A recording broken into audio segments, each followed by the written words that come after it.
जय जिजाऊ, जय शिवराय बांधवांनो. आज 23 डिसेंबर राष्ट्रीय शेतकरी दिवस. आपल्या सर्व शेतकरी बंधू भगिनींना शेतकरी दिवसाच्या खूप खूप शुभेच्छा देतो. 23 डिसेंबर हा भारताचे 5वे प्रधानमंत्री चौधरी चरण सिंग यांचा जन्मदिवस.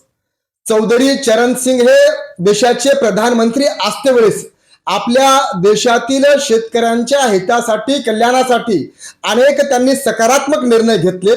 ते शेतकरी कुटुंबातले असल्यामुळं त्यांचा जन्मदिवस आपण राष्ट्रीय शेतकरी दिवस म्हणून साजरा करतो. एका दाण्याचे 1000 दाणे करण्याची किमया माझ्या शेतकरी राजात आहे. आज 500,000 वर्ष होऊन गेलेत तरी अजूनही शेतकऱ्यांच्या पूर्ण समस्या प्रश्न सुटलेले नाहीत.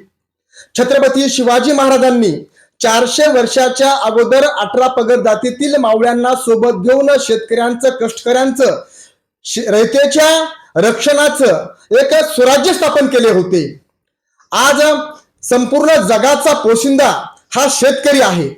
भारत हा कृषी प्रधान देश आहे. 70% पेक्षा जास्त लोकांचा मुख्य व्यवसाय शेती आणि शेतीपूरक व्यवसाय आहे.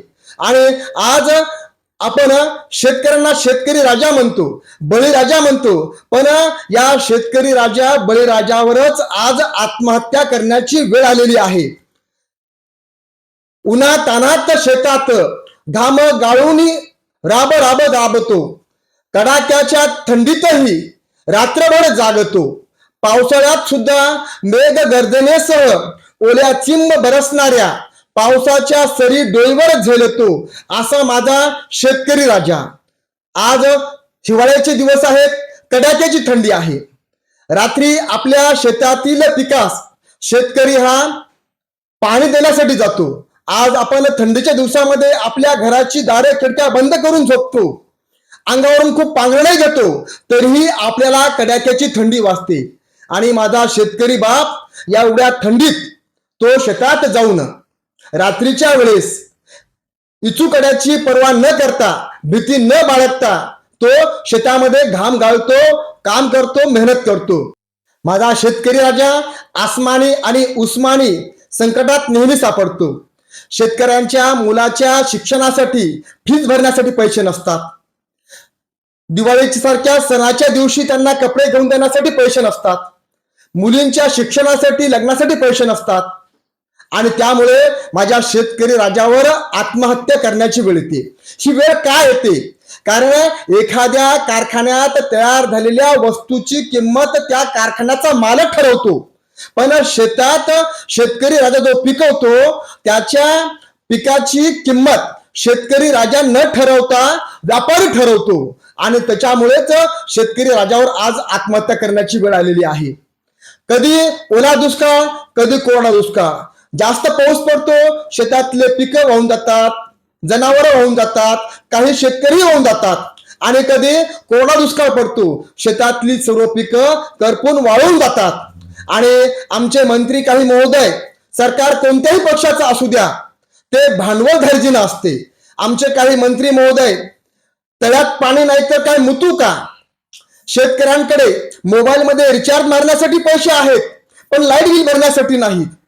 शेतकरी व्यसनी झालेला आहे म्हणून आत्महत्या करतो आहे, अशा पद्धतीनं अत्यंत बेजबाबदार वक्तव्य करतात.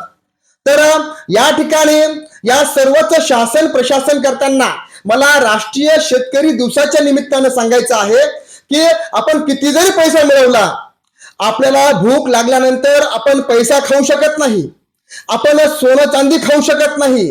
तर माझ्या शेतकरी बापाने शेतात पिकवलेलं धान्य आणि धान्यापासून तयार झालेली चटणी भाकरच खावी लागते.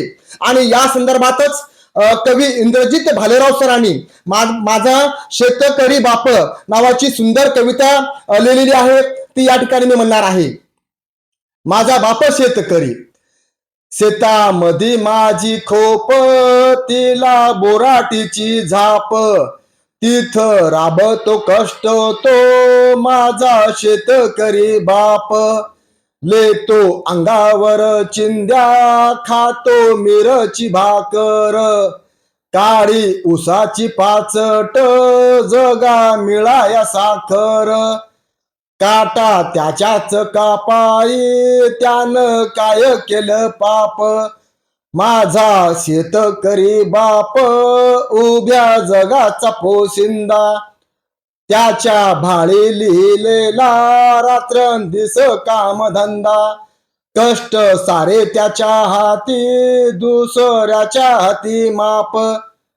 बाप फोडी तुला कड, माय पेटविते चुला. पिठा मागल्या घामाची, काय चव सांगू तुला. आम्ही कष्टाच खातो, जग करी हापाहाप. माझा शेतकरी बाप उभ्या जगाचा पोशिंदा. खरोखरच इंद्रजित भालेराव सरांनी माझा बाप शेतकरी ही फार सुंदर कविता लिहिलेली आहे. तर पुनश्च मी आपल्या सर्व शेतकरी बंधू आणि भगिनींना राष्ट्रीय शेतकरी दिवसाच्या खूप खूप शुभेच्छा देतो.